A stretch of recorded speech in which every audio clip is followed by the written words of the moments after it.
our channel Bringing Change Through Education. Dear student, Assalamu alaikum wa rahmatullahi wa barakatuh. Dear student, آج آپ لوگ جمع و ترتیب قرآن کے بارے میں تفصیل کے ساتھ سمجھیں گے. سب سے پہلے جمع و ترتیب قرآن سے متعلق جو سبق ہے اس کا متن، اس کی ریڈنگ لگا لیں تاکہ پروننسیشن، تلفظ، الفاظ کی ادائیگی سب کلیئر ہو جائے. تو آئیے دیکھتے ہیں. ڈیئر اسٹوڈنٹ، چیپٹر نمبر 6 جمع و ترتیب قرآن. ترتیب قرآن مرکب اضافی ہے، یعنی قرآن کی ترتیب، اور واو حرف عطف ہے. یہ ترکیب اس کی جو ہے معطوف اور معطوف علیہ کی ہے، جو آگے آپ پڑھیں گے. آئیے ریڈنگ دیکھتے ہیں. قرآن حکیم اللہ کی آخری مستند کتاب ہے.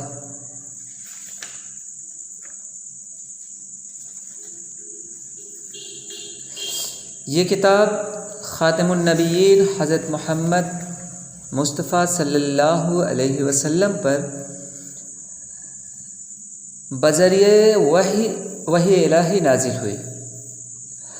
آپ صلی اللہ علیہ وسلم کو پورا کلام پاک ایک بارگی کتابی شکل میں نہیں مل گیا تھا، بلکہ 23 سال کی طویل مدت میں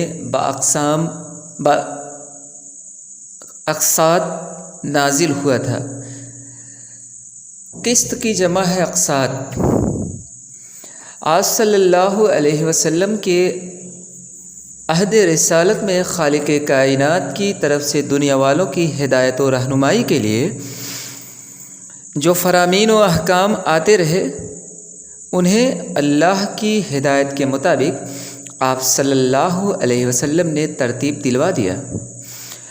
کلام الہی کا یہی مجموعہ قرآن کہلاتا ہے. حفظ. قرآن کی حفاظت دو طرح کی گئی ہے. اول حفظ، دوم تحریر. قرآن حکیم کا طرز بیان خطیبانہ ہے، اللہ کی طرف سے تقریر کی شکل میں نازل ہوتا. آپ صلی اللہ علیہ وسلم اسے حفظ کر کے تقریر کی صورت میں دوسروں تک پہنچاتے. صحابہ کرام رضوان اللہ علیہم اجمعین بھی حفظ کر کے خطیبانہ انداز میں اس کی اشاعت کرتے. اس طرح سینکڑوں حفاظ قرآن پیدا ہو گئے، اور اب تک قرآن کے حفظ کرنے کا رواج بفضلہ تعالی باقی ہے، اور دنیا کے ہر اس گوشے میں جہاں مسلمانوں کی آبادی ہے قرآن کے حافظ ضرور ملیں گے. تحریر.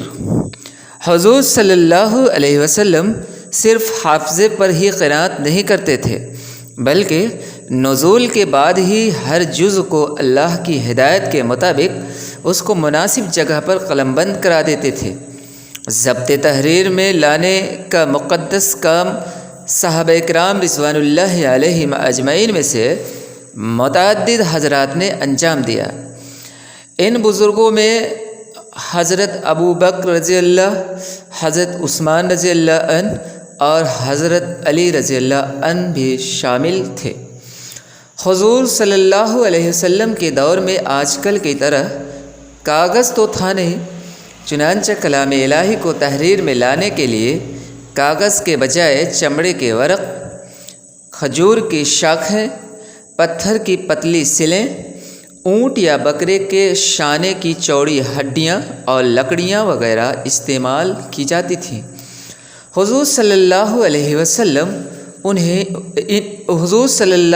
وسلم انہی چیزوں پر لکھوا دیا کرتے، اور خود صحابہ رضوان اللہ علیہ مجمعین بھی انہیں لکھ کر اپنے پاس رکھ لیتے تھے. ایک مجلد میں قرآن حکیم یوں تو حضور صلی اللہ علیہ وسلم کی حیات ہی میں ضبط تحریر میں آ چکا تھا اور اس کا بڑا حصہ مدون بھی ہو چکا تھا، مگر ایک مجلد میں نقل کرنے کا کام حضور صلی اللہ علیہ وسلم کی وفات کے بعد حضرت ابوبکر صدیق رضی اللہ عنہ کے دور خلافت میں انجام پذیر ہو سکا۔ حفاظ کی کثرت اور اشاعت دین میں انہماک کے سبب شاید حضرت ابوبکر صدیق رضی اللہ عنہ کے دور خلافت میں بھی بمشکل ایک کام انجام پاتا، مگر صورتحال کچھ ایسی ہو گئی کہ مجلد میں نقل کرانا ضروری ہو گیا۔ آپ کے عہد خلافت میں مسیلمہ کذاب نے نبوت کا دعویٰ کیا، یمامہ میں اس سے سخت جنگ ہوئی، اتفاق سے اس جنگ میں 70 حفاظ شہید ہو گئے۔ یہ ایک ایسا زبردست سانحہ تھا جس کی وجہ سے مسلمان تشویش میں مبتلا ہو گئے۔ حضرت عمر رضی اللہ عنہ کے دل میں یہ اندیشہ پیدا ہوا کہ اگر حفاظ قرآن اسی طرح جنگوں میں شریک ہو کر جام شہادت نوش فرماتے رہے تو مبادا قرآن کا کچھ حصہ ضائع ہو جائے۔ اس خلش نے آپ کو بے چین کر دیا۔ آپ نے حضرت ابوبکر رضی اللہ عنہ سے قرآن پاک کے ایک مجلد جمع کرنے کی تحریک کی۔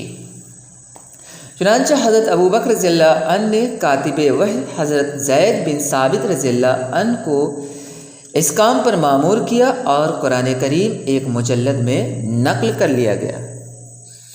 یہ نسخہ ابتدا میں حضرت ابوبکر رضی اللہ عنہ کے پاس رہا، آپ کی رحلت کے بعد حضرت عمر رضی اللہ عنہ کو منتقل ہوا۔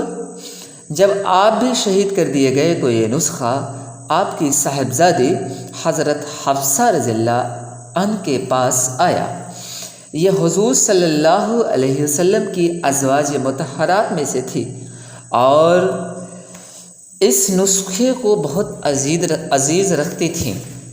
ارشاد: حضرت عثمان رضی اللہ عنہ نے اپنے دور خلافت میں حضرت حفصہ رضی اللہ عنہا سے یہ نسخہ لے لیا اور 25 ہجری میں اس کی 7 اور بعض روایتوں کے مطابق 5 نقلیں کرا کے مختلف صوبوں میں بھیج دی۔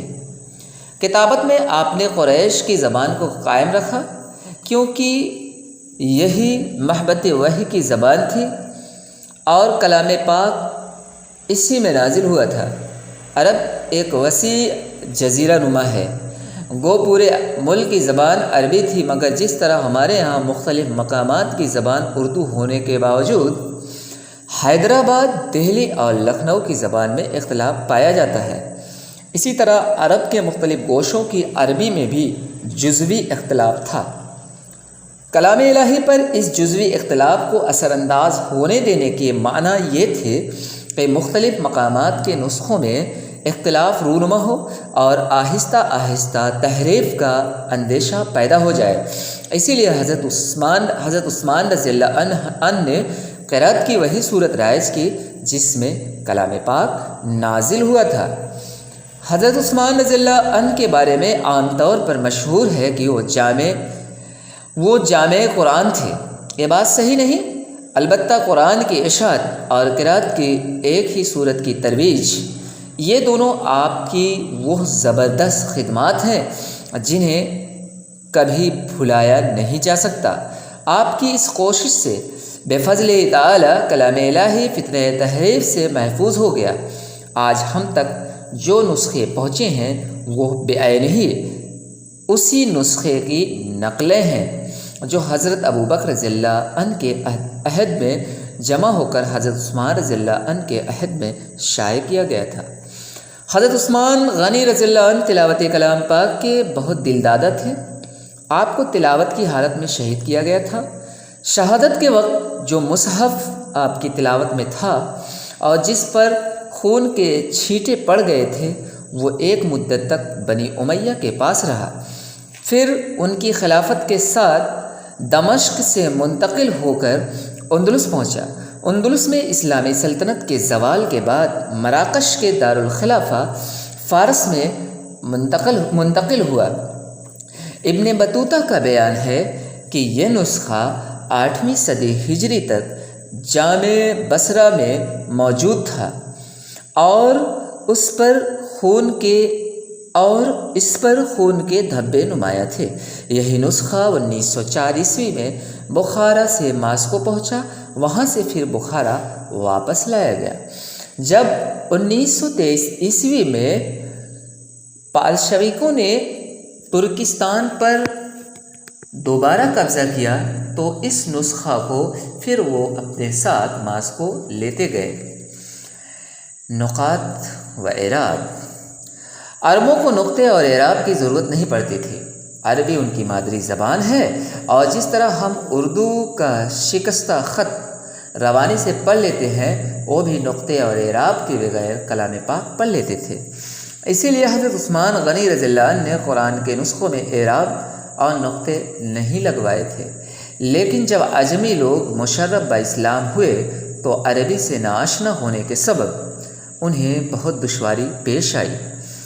حجاج بن یوسف نے کلام پاک پر اعراب اور نقطے لگوا کر یہ دشواری دور کر دی۔ مروان بن عبد الملک کے دور میں حجاج بن یوسف عراق کا گورنر تھا۔ یوں تو حجاج اپنے ظلم و ستم کے لیے بدنام ہے، مگر اس کا یہ کارنامہ بہرحال نظر انداز نہیں کیا جا سکتا۔ اس کی اس خدمت سے عجمیوں کو تلاوت میں سہولت ہو گئی، لیکن حجاج کا طریقہ اعراب ناقص تھا، صرف نقطوں ہی سے اعراب کا کام لیا جاتا تھا۔ خلیل بن احمد المتوفی 170 ہجری نے نقطوں کے عوض مروجہ، زبر، زیر اور پیش کی علامات ایجاد کی۔ اس طرح مختلف مراحل سے گزر کر کلام پاک ہم تک پہنچا۔ اللہ کی ہدایت کے بموجب ابتدا میں حفظ و کتابت کا ذریعہ محفوظ رہا اور اب بفضل تعالی چھاپے کی ایجاد سے اس کی حفاظت و اشاعت دونوں میں بہت مدد۔ ڈیئر اسٹوڈنٹ، اب آئیے دیکھتے ہیں کہ جمع و ترتیب قرآن یعنی قرآن کو جمع کرنے اور قرآن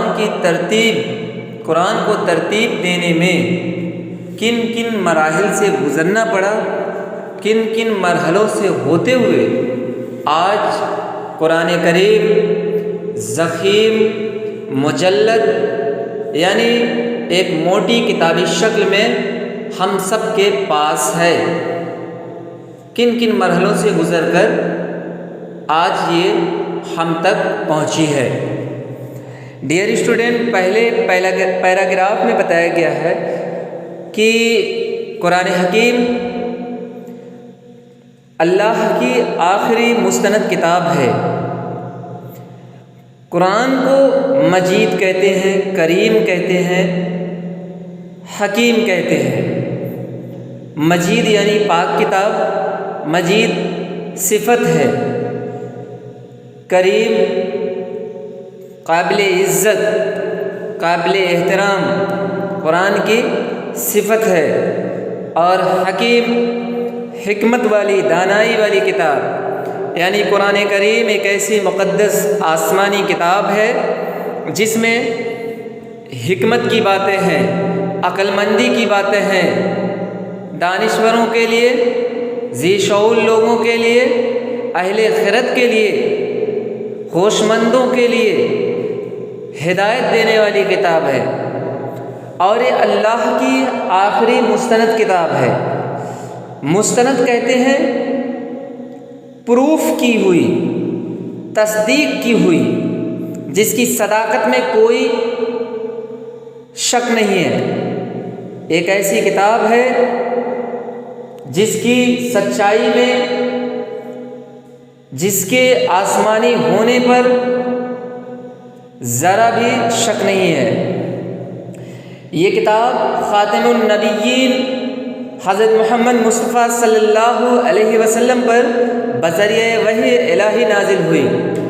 خاتم النبیین یعنی نبیوں کے آنے کا سلسلہ ختم کرنے والے، خاتم کہتے ہیں ختم کرنے والے، نبیین، نبی کی جمع نبیین یعنی نبیوں کے آنے کا جو سلسلہ ہے اس کو ختم کرنے والے، یہ پیارے نبی صلی اللہ علیہ وسلم کا لقب ہے خاتم النبیین، کیونکہ آپ کے ذریعہ نبیوں کے آنے کا سلسلہ ختم ہوا، اب آپ کے بعد کوئی نبی نہیں آئے گا۔ تو قرآن مجید جیسی مقدس کتاب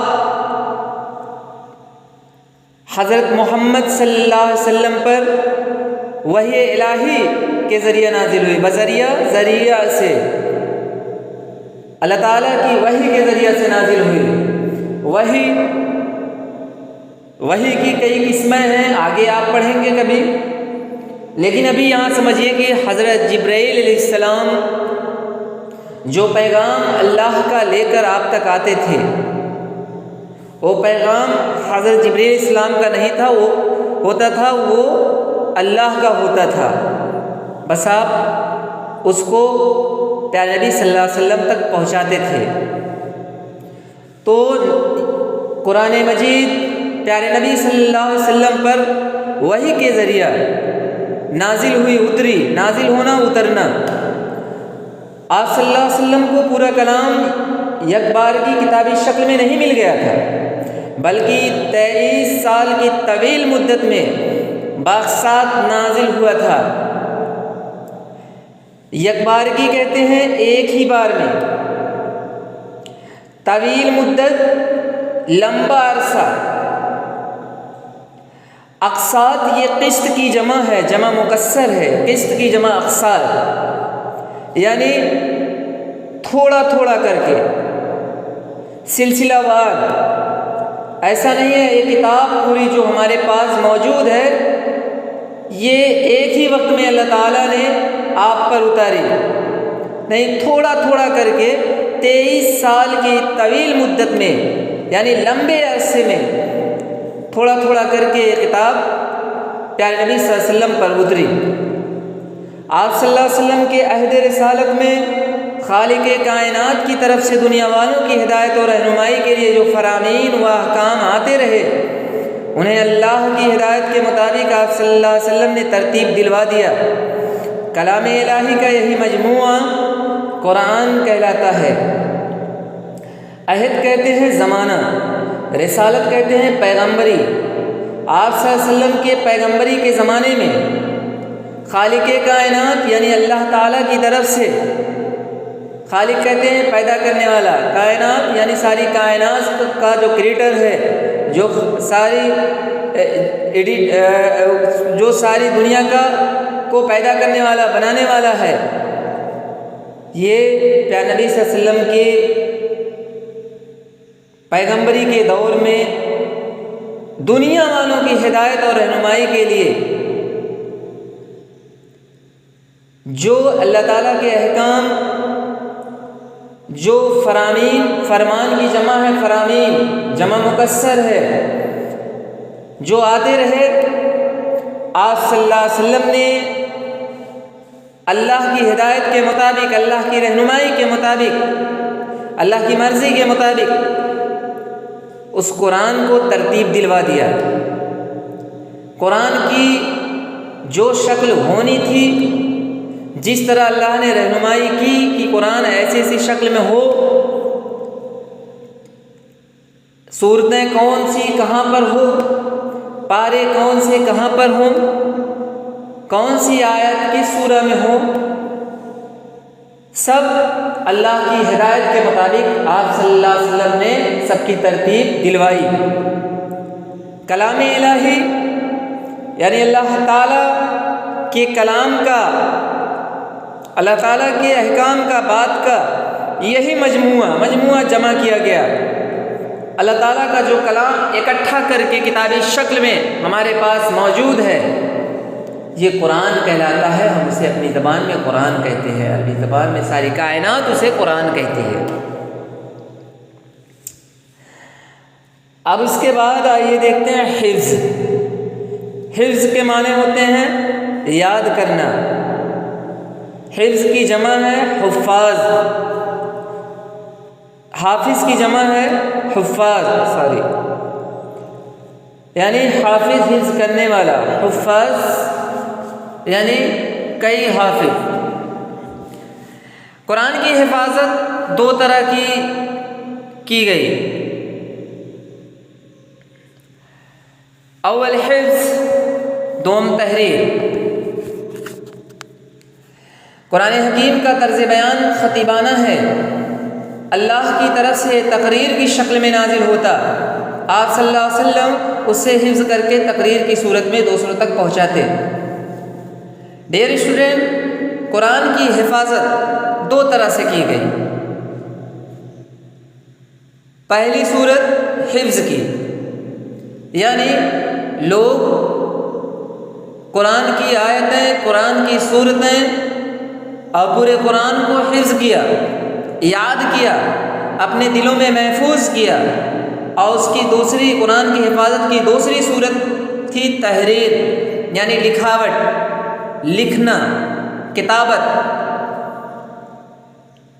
قرآن کو لکھ کر بھی، کتابی شکل میں بھی اس کی حفاظت کی گئی، اور پورے قرآن کو لوگوں نے یاد کر کے بھی قرآن کی حفاظت کی ذمہ داری کو بخوبی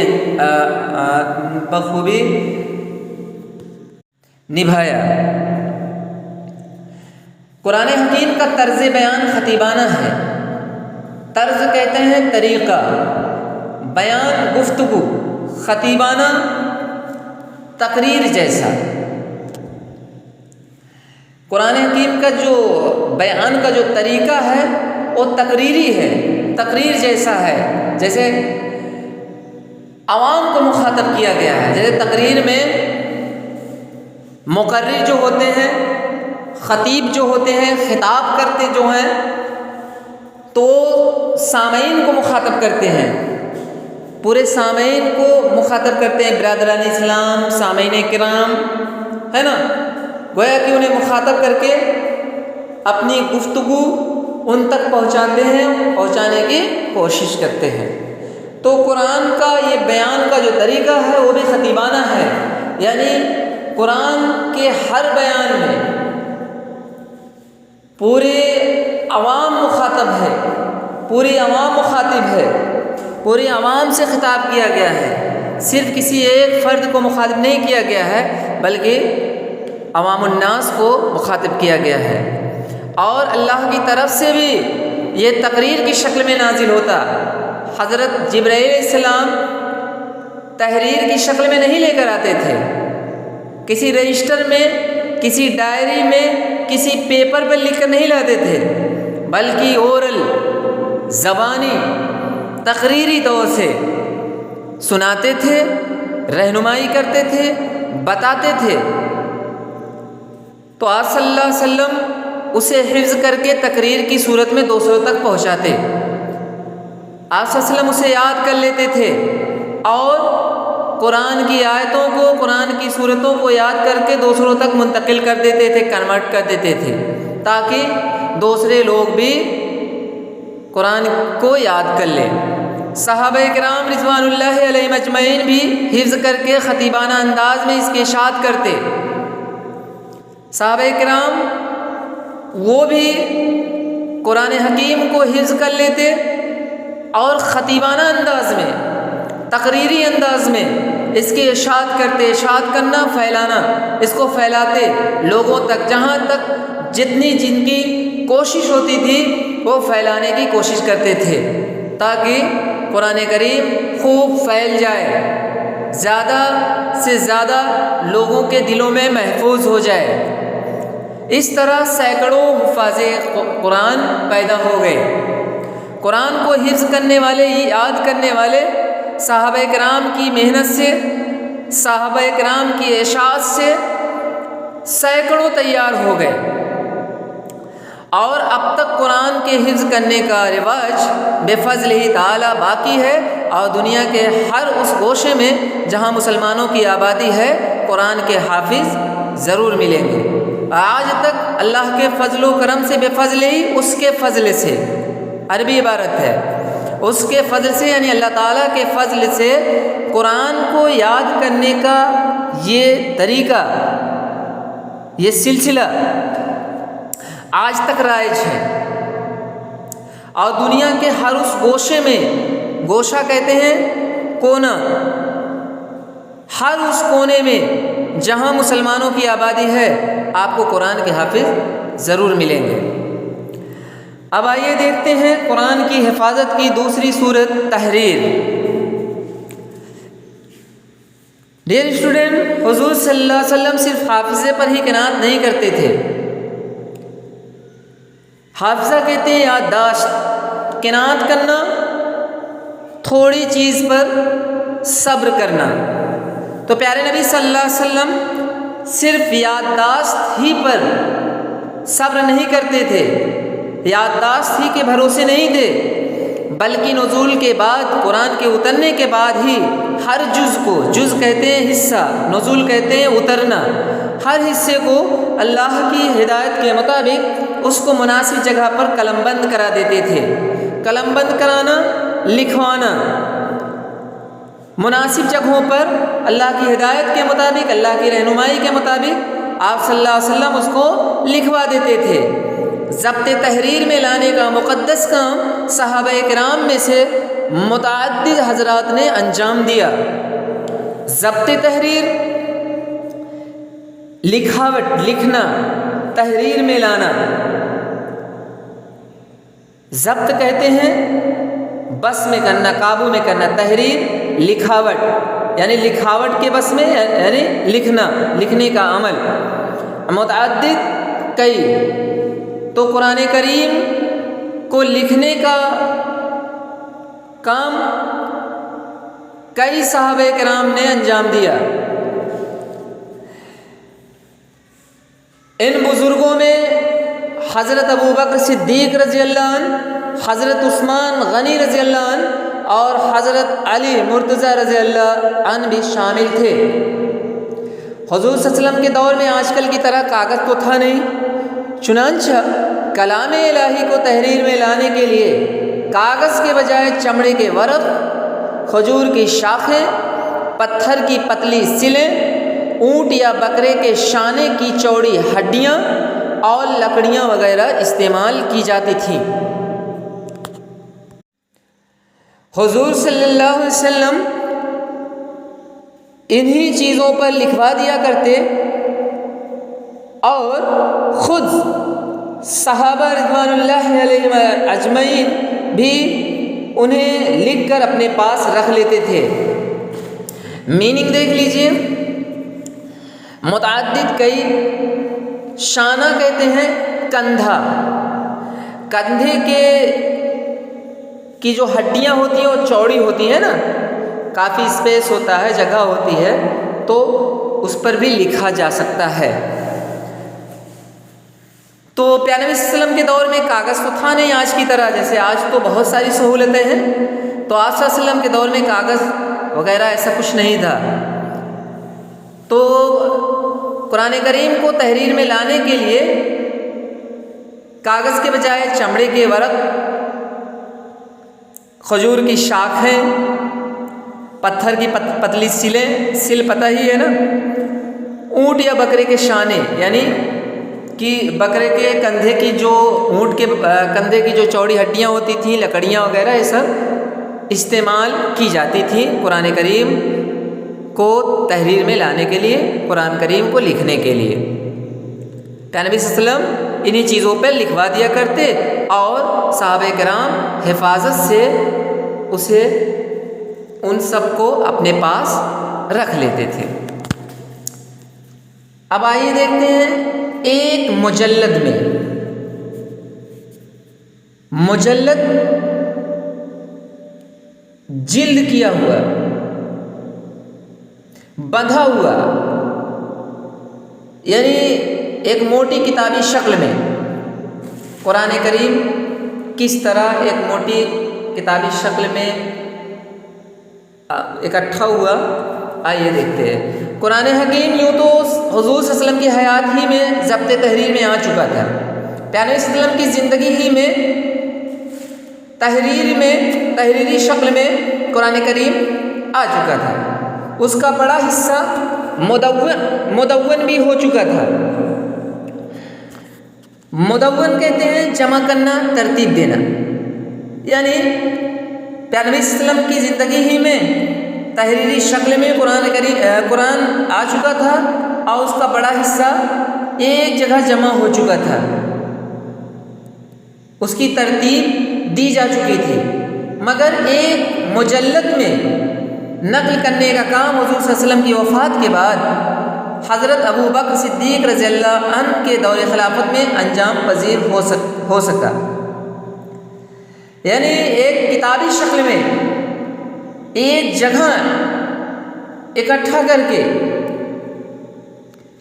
کتابی شکل میں، یعنی بدھی ہوئی ہو، جو تحریریں ہیں سب ایک جگہ اکٹھا ہو جائیں، بچ جائیں جلد کی شکل میں، جیسے موٹی موٹی کتابیں ہوتی ہیں نا تو جلد کی شکل میں ہے نا، تو یہ پیارے نبی صلی اللہ علیہ وسلم کی وفات کے بعد یہ کام حضرت ابو بکر صدیق رضی اللہ عنہ کے دور خلافت میں انجام پایا۔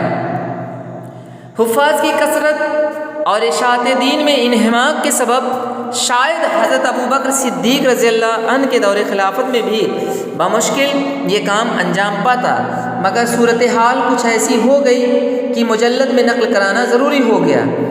آپ کے عہد خلافت میں مسیلمہ کذاب نے نبوت کا دعویٰ کیا، یمامہ میں اس سے سخت جنگ ہوئی، اتفاق سے اس جنگ میں 70 حفاظ شہید ہو گئے۔ یہ ایک ایسا زبردست سانحہ تھا جس کی وجہ سے مسلمان تشویش میں مبتلا ہو گئے۔ حضرت عمر رضی اللہ عنہ کے دل میں یہ اندیشہ پیدا ہوا کہ اگر حفاظ قرآن اسی طرح جنگوں میں شریک ہو کر جام شہادت نوش فرماتے رہے تو مبادا قرآن کا کچھ حصہ ضائع ہو جائے۔ اس خلش نے آپ کو بے چین کر دیا۔ آپ نے حضرت ابو بکر رضی اللہ عنہ سے قرآن پاک کی ایک جلد میں جمع کرنے کی تحریک کی، چنانچہ حضرت ابو بکر رضی اللہ نے کاتب وحی حضرت زید بن ثابت رضی اللہ عنہ کو اس کام پر مامور کیا اور قرآن کریم ایک جلد میں نقل کر لیا گیا۔ یہ نسخہ ابتدا میں حضرت ابو بکر رضی اللہ عنہ کے پاس رہا، آپ کی رحلت کے بعد حضرت عمر رضی اللہ عنہ کو منتقل ہوا۔ جب آپ بھی شہید کر دیے گئے تو یہ نسخہ آپ کی صاحبزادی حضرت حفصہ رضی اللہ عنہا کے پاس آیا۔ یہ حضور صلی اللہ علیہ وسلم کی ازواج مطہرات میں سے تھیں اور اس نسخے کو بہت عزیز رکھتی تھی۔ ڈیئر اسٹوڈنٹ، میننگ دیکھ لیتے ہیں پہلے۔ حیات کہتے ہیں زندگی، مدون جمع کرنا، ترتیب دینا، انہماک مصروفیت، انتہائی مشغولیت، سانحہ کہتے ہیں حادثہ، صدمہ پہنچانے والا واقعہ، تشویش کہتے ہیں بے چینی، پریشانی، اندیشہ کہتے ہیں ڈر، خدشہ، مبادہ کہتے ہیں ایسا نہ ہو کہ، خلش کہتے ہیں جھگڑا، کھٹک، جیسے کہتے ہیں نا یہ بات مجھے کھٹک رہی ہے، وہی کھٹک۔ معمور کیا، کام پر معمور کرنا، کام پر لگانا۔ ازواج مطہرات کہتے ہیں، ازواج یہ زوجہ کی جمع ہے، بیویاں، مطہرہ کی جمع ہے، مطہرات پاک دامن، ازواج مطہرات پاک دامن بیویاں۔ منتقل کرنا، ایک جگہ سے دوسری جگہ لے جانا۔ کاتب وحی، وحی لکھنے والے، کاتب کہتے ہیں لکھنے والا، کاتب وحی، وحی کو لکھنے والے۔ جام شہادت نوش فرمانا، شہید ہونا۔ تو ڈیئر اسٹوڈنٹ، جیسا کہ بتایا گیا کہ کتابی شکل میں ایک جگہ مجلد یہ حضرت ابو بکر صدیق رضی اللہ عنہ کے دور خلافت میں انجام پذیر ہوا۔ حفاظ کی کثرت اور اشاعت دین میں انہماک، یعنی حافظ قرآن زیادہ ہو گئے تھے اور دین کو پھیلانے، اشاعت دین یعنی دین کو پھیلانے میں مصروفیت کی وجہ سے، انتہائی مشغولیت کی وجہ سے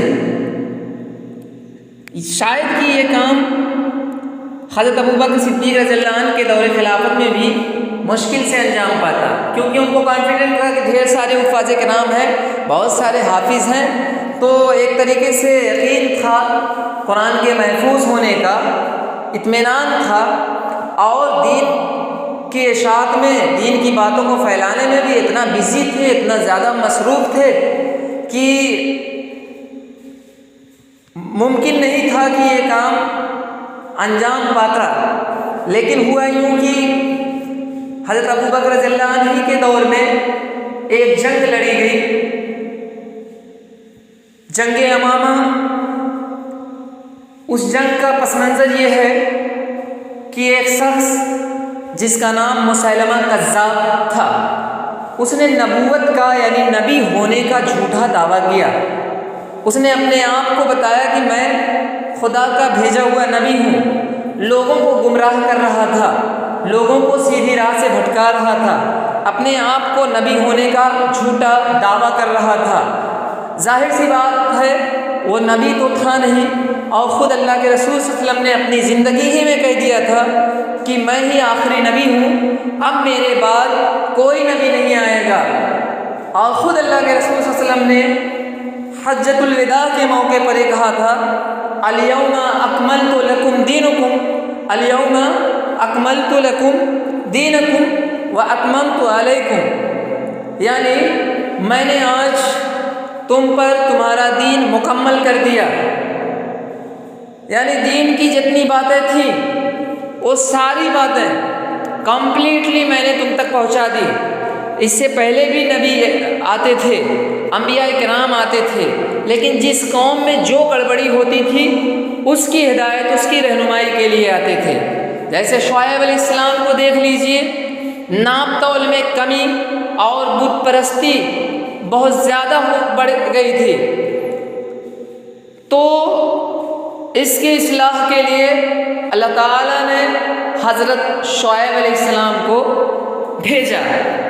موسیٰ علیہ السلام کو دیکھ لیجئے، فرعون خدائی دعویٰ کر رہا تھا، اپنے آپ کو خدا منواتا تھا۔ ایسے انسان خدا تسلیم کرواتا تھا وہ کہ میں ہی ساری کائنات کا رب ہوں۔ لوگ شرک میں ملوث ہو گئے تھے، ظلم اپنی انتہا پر تھی۔ اس کی اصلاح کے لیے اللہ تعالیٰ نے حضرت موسیٰ علیہ السلام کو بھیجا۔ اس طریقے سے بے شمار مثالیں ہیں۔ تو پیارے نبی صلی اللہ علیہ وسلم نے دین کی ساری باتیں A to Z، کوئی ایسا پوائنٹ نہیں رہ گیا ہے، دین کا کوئی ایسا مسئلہ نہیں ہے کہ جو پیارے نبی صلی اللہ علیہ وسلم کے ذریعہ، پیارے نبی صلی اللہ علیہ وسلم کے اقوال و افعال کے ذریعہ اس کا حل نہ مل سکے۔ آج کوئی ایسا مسئلہ ہے، کتنا ہی بڑا مسئلہ کیوں نہ درپیش ہو، لیکن پیارے نبی صلی اللہ علیہ وسلم کی سیرت اور قرآن کریم سے اگر ہدایت لیں تو ہر مسئلے کا حل موجود ہے۔ تو مسیلمہ کذاب نے نبوت کا جھوٹا دعویٰ کیا، جس سے حضرت ابوبکر صدیق رضی اللہ عنہ اور دیگر صحابہ کرام بھڑک اٹھے اور اس جھوٹے انسان سے جنگ کرنے پر آمادہ ہو گئے، اور اس سے جنگ لڑی گئی اور اس کا خاتمہ ہوا، مارا گیا۔ یہاں بتا دوں اس کو قتل کرنے والے حضرت وحشی بن حرب رضی اللہ عنہ ہیں، جنہوں نے غزوہ احد کے موقع پر آپ صلی اللہ علیہ وسلم کے پیارے چچا حضرت ابوبکر صدیق حضرت امیر حمزہ رضی اللہ عنہ کو شہید کیا تھا۔ اسلام کے ایک عظیم، ایک بہادر سید الشہداء کا لقب جن کو ملا ہے، ان کو شہید کیا تھا حضرت وحشی بن حرب نے۔ تو وہی اسلام کے ایک بہت بڑے دشمن جس نے نبوت کا جھوٹا دعویٰ کیا، اس کا بھی خاتمہ، اس کا بھی قتل وحشی بن حرب ہی نے کیا تھا۔ تو خیر، اس جنگ میں 70 حفاظ کرام شہید ہو گئے تھے۔ ایک ایسا زبردست صدمہ تھا، ایک ایسا سانحہ تھا، ایک انتہائی افسوس والا واقعہ تھا، جس کی وجہ سے مسلمان بے چین ہو گئے، پریشانی میں مبتلا ہو گئے، سوچنے پر مجبور ہو گئے کہ اگر حضرت عمر رضی اللہ عنہ کے دل میں یہ کھٹک پیدا ہوئی، یہ ڈر پیدا ہوا کہ اگر حفاظ کرام اسی طرح جنگوں میں شہید ہوتے رہے تو بعید نہیں، کہیں ایسا نہ ہو، مبادا کہیں ایسا نہ ہو کہ قرآن کا کچھ حصہ ضائع ہو جائے۔ اس کھٹک نے، اس خلش نے حضرت عمر رضی اللہ عنہ کو بے چین کر دیا۔ آپ خاموش نہیں بیٹھے رہے، آپ حضرت ابوبکر رضی اللہ عنہ سے قرآن پاک کے ایک جلد میں جمع کرنے کی تحریک شروع کر دی آپ نے۔ چنانچہ حضرت ابوبکر رضی اللہ عنہ نے وحی لکھنے والے حضرت زید بن ثابت کا لقب ہے کاتب وحی، ان کو اس کام پر مامور کیا کہ سب کو ایک جگہ جمع کیا جائے، ایک جلد میں قرآن کریم کی ساری صورتوں کو ایک جلد میں نقل کر دیا جائے، اکٹھا کر دیا جائے، اور اس طرح قرآن کریم کا نسخہ ایک جلد میں نقل کر لیا گیا۔ یہ نسخہ ابتدا میں شروع میں حضرت ابوبکر رضی اللہ عنہ کے پاس رہا، آپ کی رحلت انتقال کر جانا، کوچ کر جانا، آپ کے وفات کے بعد حضرت عمر رضی اللہ عنہ کے پاس یہ نسخہ آیا، منتقل ہوا، یعنی ایک جگہ سے دوسری جگہ آنا جانا، یعنی حضرت ابوبکر کے پاس سے ہو کر ان کی وفات کے بعد عمر رضی اللہ عنہ کے پاس آیا، اور جب حضرت عمر رضی اللہ عنہ شہید کر دیے گئے تو یہ نسخہ حضرت عمر رضی اللہ عنہ کی بیٹی، صاحبزادی بیٹی حضرت حفصہ، جو کہ پیارے نبی صلی اللہ علیہ وسلم کے ازواج مطہرات میں سے تھیں، یہ نسخہ ان کے پاس آیا۔ حضرت حفصہ رضی اللہ عنہ اس نسخے کو بہت عزیز رکھتی تھی، یعنی انہیں اس نسخے سے بہت محبت تھی اور بہت ہی حفاظت سے اس نسخے کو رکھتی تھی، اور اس نسخے کی حفاظت کے سارے انتظامات اپنی زندگی میں انہوں نے کیے تھے۔ اب آئیے دیکھتے ہیں ارشاد کہتے ہیں پھیلانا، یعنی قرآن کریم کو پھیلانے کا، زیادہ لوگوں تک پھیلانے کا کام کس طرح عمل میں آیا۔ حضرت عثمان رضی اللہ عنہ نے اپنے دور خلافت میں حضرت حفصہ رضی اللہ عنہ سے نسخہ لے لیا، اور 25 ہجری میں اس کی 7 اور بعض روایتوں کے مطابق 5 نقلیں کرا کے مختلف صوبوں میں بھیج دی۔ حضرت عثمان رضی اللہ عنہ نے اپنے دور خلافت میں قرآن کریم کا نسخہ جو حضرت حفصہ رضی اللہ عنہ کے پاس تھا اس کو لے لیا، اور 25 ہجری میں کچھ لوگوں کا ماننا ہے کہ اس کی 7 نقل کہتے ہیں کاپی، 7 کاپیاں، کچھ کے مطابق کچھ لوگوں کا ماننا ہے کہ 5 کاپیاں کرا کے مختلف صوبوں میں بھیج دی۔ صوبہ کہتے ہیں اسٹیٹ، جیسے ہم کس صوبے میں ہیں؟ اتر پردیش میں ہے، ہمارا صوبہ اتر پردیش ہے، تو مختلف اسٹیٹ میں عرب کے انہوں نے بھجوا دیا۔ کتابت میں آپ نے قریش کی زبان کو قائم رکھا، یعنی حضرت عثمان رضی اللہ عنہ نے قرآن کریم کی جب کاپیاں کرا رہے تھے تو اس کی کتابت میں قریش کی زبان کو قائم رکھا، جب اس کی نقل کرا رہے تھے تو اس کو قریش کی زبان کو سامنے رکھتے ہوئے اس زبان میں اس کی نقل کروائی، کیونکہ یہی مہبط وحی کی زبان تھی۔ مہبط کہتے ہیں اترنے کی جگہ، مہبط وحی یعنی وحی کے اترنے کا جو انداز تھا، جو زبان تھی اترتے وقت، وہ زبان کون سی تھی؟ قریش کی زبان تھی۔ اس لیے حضرت عثمان رضی اللہ عنہ نے اس کا لحاظ رکھا، کیونکہ قریش ہی کی زبان میں کلام پاک قرآن مجید نازل ہوا تھا۔ ڈیئر اسٹوڈنٹ، عرب ایک وسیع جزیرہ نما ہے۔ جزیرہ نما خشکی کا وہ حصہ جس کے 3 طرف پانی اور 1 طرف خشکی ہو، اور وسیع کہتے ہیں دور تک پھیلا ہوا۔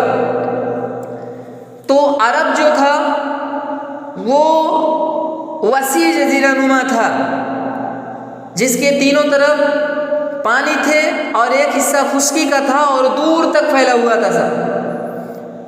وہ پورے ملک کی زبان عربی تھی، مگر جس طرح ہمارے یہاں مختلف مقامات کی زبان اردو ہونے کے باوجود حیدرآباد، دہلی اور لکھنؤ کی زبان میں اختلاف پایا جاتا ہے، اسی طرح عرب کے مختلف گوشوں کی عربی میں بھی جزوی اختلاف تھا۔ گو کہتے ہیں باوجود اس کے، ڈیئر اسٹوڈنٹ، چونکہ ہمیں معلوم ہے کہ عرب کی زبان عربی تھی، ان سب کے باوجود جس طرح ہمارے یہاں لکھنؤ کی زبان کچھ اور ہے، اردو ہی بول رہے ہیں لیکن لکھنؤ کی اردو، حیدرآباد کی اردو، دہلی کی اردو، کہیں نہ کہیں اختلاف پایا جا رہا ہے۔ اپنے اعظم گڑھ کی اردو دیکھ لیجئے، سب ایک ساتھ جب اکٹھا ہوں تو اختلاف پایا جا رہا ہوتا ہے، اختلاف نظر آتا ہے، تھوڑا بہت چینجنگ نظر آتی ہے زبانوں میں، جبکہ سب کی زبان اردو ہی ہے۔ ٹھیک اسی طرح عرب کے مختلف گوشوں میں معمولی اختلاف تھا عربی میں۔ کلام الہی پر اس جزوی اختلاف کو اثر انداز ہونے دینے کے معنی یہ تھے کہ مختلف مقامات کے نسخوں میں اختلاف رونما ہو اور آہستہ آہستہ تحریف کا اندیشہ پیدا ہو جائے۔ اسی لیے حضرت عثمان رضی اللہ عنہ نے قرات کی وہی صورت رائج کی جس میں کلام پاک نازل ہوا۔ اگر قرآن مجید کو جس علاقے کی جس طرح عربی تھی اس کا لحاظ رکھتے ہوئے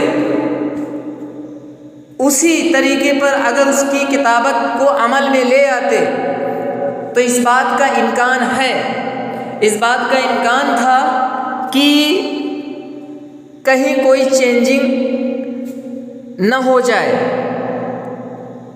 تحریف کہتے ہیں اصل عبارت میں گڑبڑ پیدا کرنا، رونما کہتے ہیں ظاہر ہونا۔ تو ڈیئر اسٹوڈنٹ، اس بات کا اندیشہ تھا، ڈر تھا کہ اگر علاقوں کے اعتبار سے قرآن کی کتابت کی گئی، علاقوں کی زبان کے اعتبار سے، تو اصل عبارت جو ہے اس میں رد و بدل ہونے کا، گڑبڑ ہونے کا اندیشہ پیدا ہو جاتا، آہستہ آہستہ کچھ کا کچھ کرنے لگتے، ہے نا، اپنے اپنے اعتبار سے لوگ اس میں بدلنے، جیسا کہ اس سے پہلے کی دیگر آسمانی کتابیں جو تھیں اس کی اصل عبارتوں کے ساتھ کھلواڑ ہوا، لوگوں نے اپنی طرف سے من گھڑت جھوٹی باتیں ملا دی، عبارتیں کچھ تھیں کچھ کا کچھ کر دیا۔ اسی اندیشے سے حضرت عثمان رضی اللہ عنہ نے قریش کی زبان کو اور قریش کی قرات کا لحاظ کیا، قریش کی زبان کو کا لحاظ رکھتے ہوئے اسی زبان میں قرآن کی کتابت کروائی۔ اور آج بھی ہم جو قرأت سن رہے ہیں، کر رہے ہوتے ہیں، تو یہ قریش ہی کا طریقہ ہے قرأت کا۔ قرآن جو ہمارے پاس موجود ہے کتابی شکل میں، تو یہ قریشی کی زبان ہے، اور جو قرأت تلاوت کرتے ہیں تو قریشی کی تلاوت کا جو طریقہ وہاں پہ رائج تھا وہی آج بھی ہے۔ اور قرآن کریم یہ جب نازل ہوتا تھا تو قرأت کی یہی صورت تھی، اسی انداز میں حضرت جبرائیل علیہ السلام پڑھتے تھے، پڑھ کر سناتے تھے، تو اس صورت کا بھی لحاظ رکھا گیا۔ ڈیئر اسٹوڈنٹ، حضرت عثمان رضی اللہ عنہ کے بارے میں عام طور پر مشہور ہے کہ انہیں جامع قرآن کہا جاتا ہے، کہ وہ جامع قرآن تھے۔ جامع قرآن یعنی قرآن پاک کے مختلف اجزاء، جز کی جمع اجزاء کو جمع کرنے والے، قرآن پاک کے مختلف حصوں کو اکٹھا کرنے والے، کتابی شکل دینے والے، ایک جگہ کرنے والے حضرت عثمان رضی اللہ عنہ تھے۔ یہ عام طور پر مشہور ہے، مگر ایسا نہیں ہے۔ البتہ قرآن کی اشاعت اور قرأت کی ایک ہی صورت کی ترویج، یہ دونوں آپ کی وہ زبردست خدمات ہیں جنہیں کبھی بلایا نہیں جا سکتا۔ جو سب سے بڑا کارنامہ قرآن کے سلسلے میں، قرآن کی اشاعت اور قرأت، اس سلسلے میں جو سب سے بڑا کارنامہ انجام دیا وہ یہ کہ ایک ہی صورت کی ترویج پھیلانا، جاری کرنا، یعنی قرآن جہاں بھی پھیلے، جس تک بھی پہنچے، ایک ہی شکل میں پہنچے، ایک ہی صورت میں پہنچے، چاہے اس کی کتابت ہو یا قرأت، تلاوت۔ یہ سب سے بڑا کام حضرت عثمان رضی اللہ عنہ نے انجام دیا، جسے کبھی بھی بلایا نہیں جا سکتا۔ آپ کی اس کوشش سے اللہ کے فضل سے کلام الہی فتنہ تحریف سے محفوظ ہو گیا۔ فتنہ تحریف، فتنہ کہتے ہیں فساد، تحریف اصل عبارت میں گڑبڑی کرنا۔ تو ظاہر سی بات ہوتا ہے نا، لفظ ایک ہے، جملہ ایک ہے، میں اپنے اعتبار سے اس کا مطلب نکالتا ہوں، آپ اپنے اعتبار سے نکالیں گے، وہ اپنے اعتبار سے نکالیں گے، وہ اپنے اعتبار سے نکالیں گے۔ جس کی جیسی فکر ہوگی، جس کا جیسا شعور ہوگا، وہ اپنے اپنے اعتبار سے اس کا معنی و مفہوم نکالتے۔ اگر مختلف علاقوں کا لحاظ رکھا گیا ہوتا، لیکن حضرت عثمان رضی اللہ عنہ نے اس کو ایک ہی طریقے پر قریش کی زبان پر رکھا، جس صورت میں قرآن نازل ہوتا تھا، جو انداز بیان تھا، جو انداز تلاوت، جو انداز قرأت تھا قرآن کا، وہی انداز اور اسی انداز کی اشاعت کا زبردست کام حضرت عثمان رضی اللہ عنہ نے کیا، بچایا، گڑبڑی کرنے والوں سے بچایا۔ ایک جو اندیشہ تھا، ایک کھٹکا جو تھا فساد ہونے کا، اس سے بچا لیا۔ ہم تک بھی ہے تو قریشی کی زبان میں ہے، تلاوت بھی کر رہے ہیں تو اسی انداز میں، اسی طریقے سے تلاوت کر رہے ہیں جس انداز میں، جس طریقے سے وہ نازل ہوا تھا۔ تو یہ بہت بڑا کام انہوں نے کیا۔ آج ہم تک جو نسخے پہنچے ہیں وہ بعین ہی اسی نسخے کی نقلیں ہیں، جو حضرت ابوبکر رضی اللہ کے عہد میں جمع ہو کر حضرت عثمان رضی اللہ کے عہد میں شائع کیا گیا تھا۔ بعین ہی کہتے ہیں اصل شکل میں، شائع کرنا، پھیلانا، چھپوانا۔ چھپوانا کا مطلب یعنی ایسا نہیں پہلے چھاپے خانے تھے، پرنٹنگ پریس تھے، ایسا نہیں، لیکن اس کو ایک ہی شکل میں لکھوانا، یہ بھی تو چھپوانا ہی ہوا نا۔ تو جو نسخے جو قرآن کریم ہمارے ہاتھوں میں ہیں، جو موجود ہے، وہ اسی شکل میں ہے، اصلی شکل میں ہے، جو اسی کی نقلیں ہیں جو حضرت ابو بکر رضی اللہ عنہ کے عہد میں تھیں، جس کی نقلیں وہاں سے جمع ہو کر حضرت عثمان رضی اللہ عنہ کے پاس آئیں۔ حضرت ابو بکر سے عمر رضی اللہ عنہ کے انتقال کے بعد وہ منتقل ہوئیں کس کے پاس؟ قرآن کریم منتقل ہوا کس کے پاس؟ حضرت حفصہ رضی اللہ عنہ کے پاس، اور حضرت حفصہ کے بعد یہ حضرت عثمان رضی اللہ عنہ کے پاس آیا، تو آپ نے اس کی اشاعت کا کام کیا، یعنی لکھوایا۔ حضرت ابو بکر رضی اللہ عنہ نے کیا کیا تھا؟ جمع کیا، ایک جگہ اکٹھا کیا، ٹوٹل، کہیں چمڑے کی شکل میں، کہیں پتھر کی شکل میں، کہیں قرآن کی عبارتیں ہڈیوں پہ لکھی ہوئی تھیں، تو کھجور کی شاخوں پر لکھی ہوئی تھیں، لکڑیوں پر لکھی ہوئی تھیں، سب کو ایک جگہ اکٹھا کروا دیا، سیٹ کروا دیا، ایک جگہ اکٹھا کروا دیا کہ ضائع نہ ہو جائے۔ اگر اسی طرح حفاظ کرام شہید ہوتے رہیں گے تو ایسا ہوگا کہ سب قرآن کا کچھ حصہ تو چلا ہی جائے گا، کھو جائے گا ہم سے۔ تو یہ کام انہوں نے کیا کہ اسے جمع کروایا، بدھوایا ایک جگہ سب کو۔ اور انہوں نے کیا کیا؟ حضرت عثمان رضی اللہ عنہ نے اس کی کتابت، یعنی اس کی اشاعت، اس کو ایک رسم الخط میں کروایا، ایک زبان میں، قریش کی زبان کا لحاظ رکھ کے، تاکہ اسی طرز پر اس کی تلاوت کی جائے اور اسی کے مفہوم کو سمجھا جائے ہر جگہ، جو قریش کی زبان میں سمجھا جاتا ہے۔ قریش کے لوگ جو مفہوم سمجھتے ہیں، لوگ بھی اسی طرح قرآن کے اس مفہوم کو قریش کی زبان میں سمجھیں۔ یہ بہت بڑا کام حضرت عثمان رضی اللہ عنہ نے اپنے عہد میں کیا۔ حضرت عثمان غنی تلاوت کلام پاک کے بہت دلدادہ تھے۔ دلدادہ کہتے ہیں شوقین، بہت شوقین تھے۔ ان کا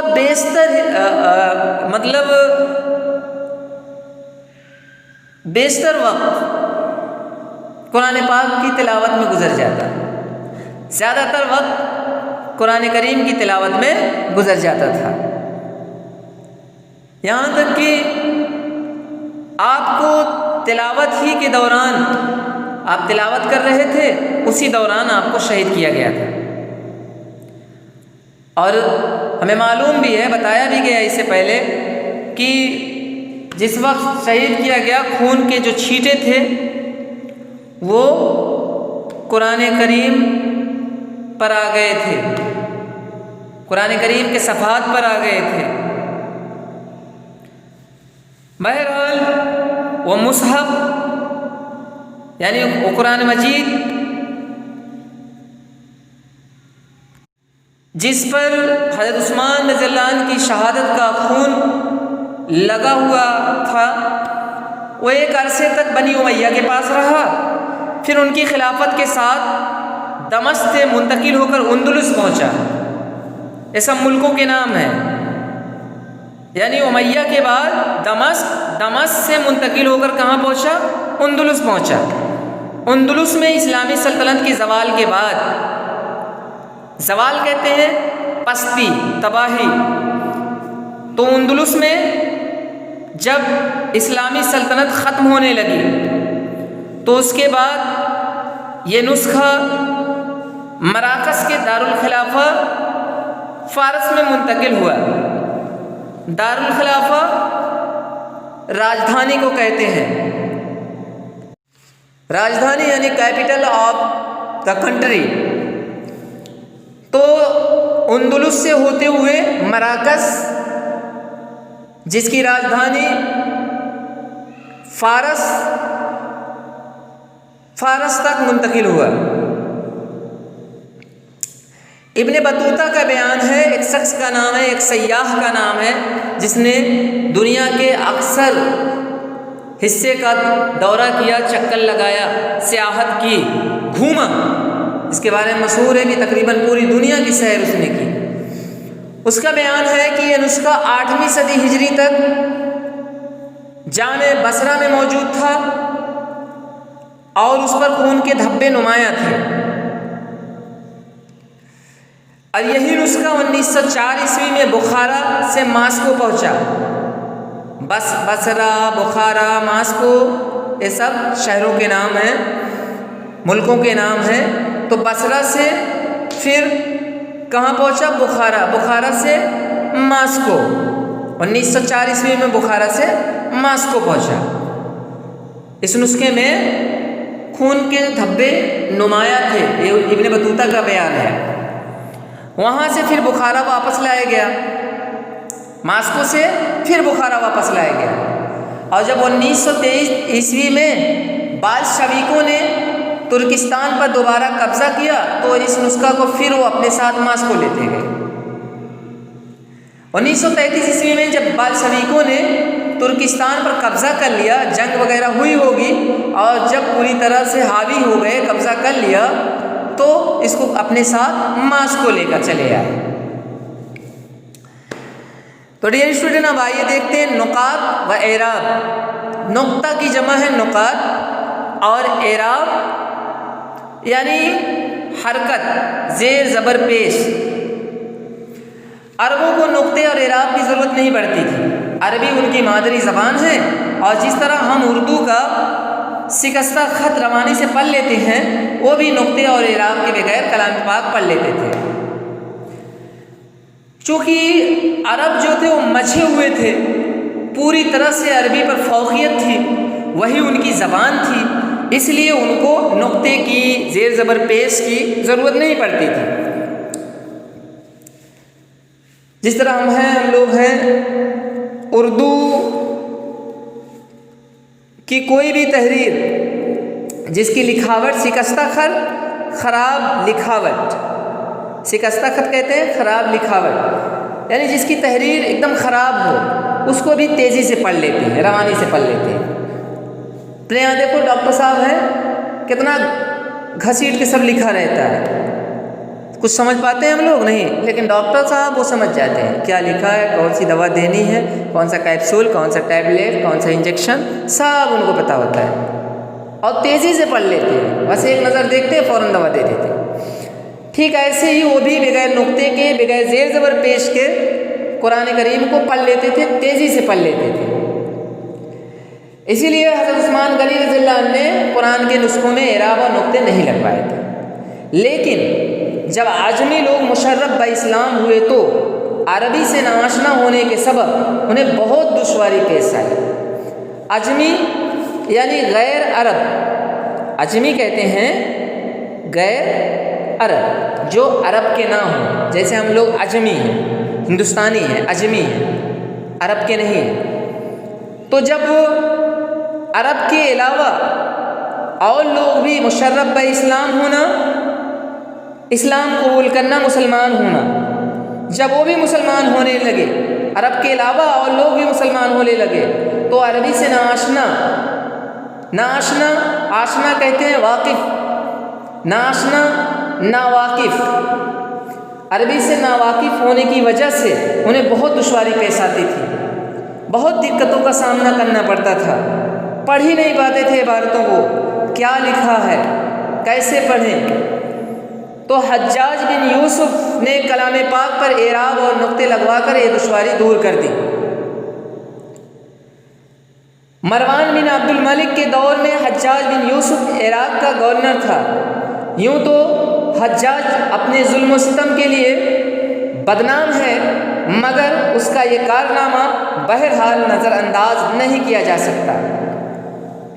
ڈیئر اسٹوڈنٹ، قرآن کریم پر اعراب اور نقطے لگوانے کا شرف حجاج بن یوسف کو ملا۔ حجاج بن یوسف یہ عراق کا گورنر تھا مروان بن عبد الملک کے دور خلافت میں۔ نہایت ہی بہت ہی ظالم تھا.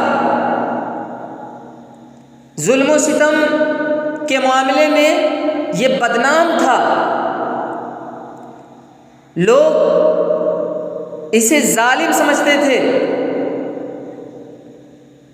انتہائی ظالم تھا. غریبوں پر، مجبوروں پر ظلم کے پہاڑ توڑتا تھا. میں نے تو کہیں پڑھا بھی ہے شاید کہ اسی حجاج بن یوسف نے حضرت ابو بکر رضی اللہ عنہ کے صاحبزادے نہیں، حضرت ابو بکر رضی اللہ عنہ کے نواسے شاید عبداللہ بن زبیر کو خانہ کعبہ میں قتل کیا تھا. واللہ عالم صحیح ہے یا غلط، میں نے تحقیق بھی نہیں کی ابھی تک. میں نے سنا ایسا کہ اتنا ظالم تھا، سر کاٹ کے الگ کر دیا تھا. بہرحال ان سب کے باوجود بھی قرآن کریم پر اعراب اور نقطے لگوا کر اس نے ایک بہت بڑی دشواری دور کی. پڑھنے میں آسانی پیدا ہوئی، عجمی لوگ آسانی سے اسے پڑھنے لگے. اس کارنامے کی وجہ سے اسے نظر انداز نہیں کیا جا سکتا، اس کا یہ کارنامہ نظر انداز نہیں کیا جا سکتا. اس نے ایک اچھا کام کیا، باقی وہ ظالم تو تھا ہی. اس کی اس خدمت سے عجمیوں کو تلاوت میں آسانی ہوئی، سہولت ہو گئی، آسانی ہو گئی. لیکن حجاج کا طریقہ اعراب ناقص تھا. طریقہ اعراب، طریق کہتے ہیں طریقہ، اعراب کا طریقہ، حرکت دینے کا طریقہ. حرکت یعنی زیر زبر پیش ہے نا، یعنی با ہے، با پہ جب تک ہم زیر زبر پیش نہیں لگاتے تب تک زبان ہماری ہلتی ہے. جیسے زبر لگا دیے تو با زبر با، ہل گئی زبان نا، حرکت کر گئی نا، تو اسی کو کہتے ہیں حرکت، زیر زبر پیش، جر ساکن، یہ سب. تو حجاج بن یوسف کا اعراب کا طریقہ ادھورا تھا، ناقص تھا. صرف نقطوں ہی سے اعراب کا کام لیا جاتا تھا. تو خلیل بن احمد المتوفی 170 ہجری، متوفی یعنی وفات پا گئے. خلیل بن احمد جو کہ 170 ہجری میں وفات پائے، انہوں نے نقطوں کے بدلے مروجہ، زبر، زیر اور پیش کی علامات ایجاد کی. مروجہ یعنی جو کہ رائج ہوں، جو کہ عام چلن میں ہوں، جس کو لوگ آسانی سے سمجھ سکیں. زبر، زیر اور پیش کی علامات ایجاد کی یعنی وجود میں لائیں خلیل بن احمد نے. یعنی قرآن کریم پر زیر زبر پیش لگانا یعنی علامات ظاہر ہونا، کہ شکلاً ظاہر ہو کہ یہ زیر ہے، یہ زبر ہے، یہ پیش ہے. یہ کام کس نے انجام دیا؟ خلیل بن احمد نے، جن کا انتقال 170 ہجری میں ہو گیا تھا. ڈیئر اسٹوڈنٹ، اس طرح مختلف مراحل سے گزر کر کلام پاک ہم تک پہنچا. اللہ کی ہدایت کے بموجب مطابق ابتدا میں حفظ و کتابت کے ذریعہ محفوظ رہا، اور اب بفضل تعالیٰ چھاپے کی ایجاد ہے، پرنٹنگ پریس ہیں، بڑے بڑے پرنٹنگ پریس ہیں جہاں چھپائی کا کام ہوتا ہے. قرآن کریم کی چھپائی ہوتی ہے اور کتابوں کی چھپائی ہوتی ہے نا. دیکھتے ہیں ڈیلی اخبار ہمارے ہاتھوں میں آ جاتا ہے.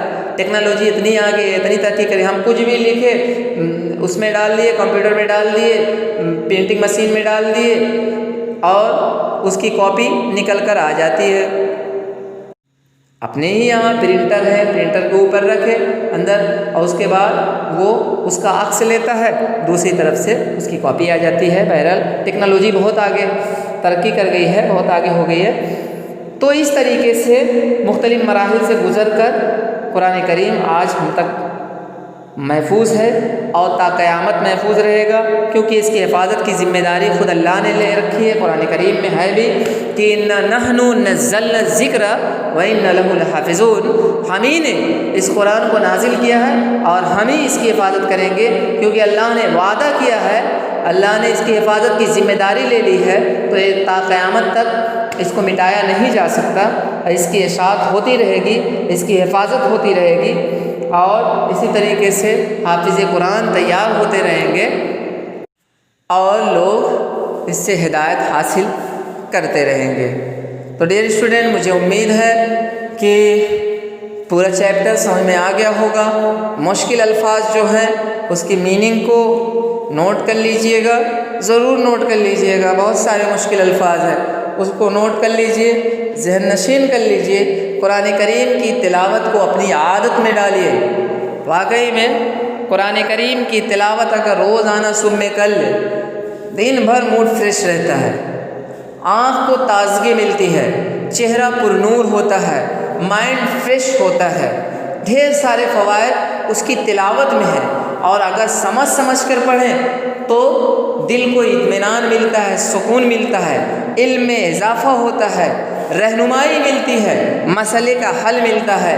تو مجھے امید ہے کہ آپ سب بھی اپنی عادتوں میں قرآن کریم کی تلاوت کی ایک اچھی عادت کو شامل کریں گے، اور کر بھی رہے ہیں ماشاءاللہ، لیکن اس کو سمجھ کر پڑھیے، تھوڑا ہی صحیح، مختصر ہی صحیح، 3 ہی آیت پڑھیے، لیکن سمجھ کر کہ اس آیت کے ذریعے سے کیا بتایا گیا ہے، کیا سمجھایا گیا ہے، یہ آیت کیوں آئی ہے۔ اگر واقعی میں پورا قرآن سمجھ کر پڑھ لیے نا تو مکمل ہدایت یاب ہو جائیں گے، پھر آپ کہیں نہیں بھٹکیں گے، کسی کی رہنمائی کی ضرورت نہیں پڑے گی۔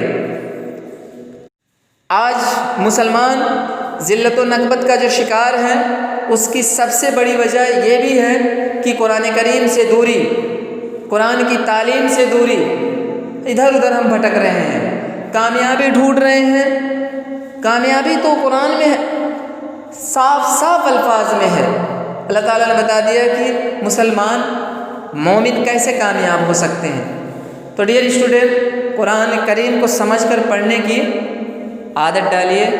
تھینک یو، والسلام، اللہ حافظ۔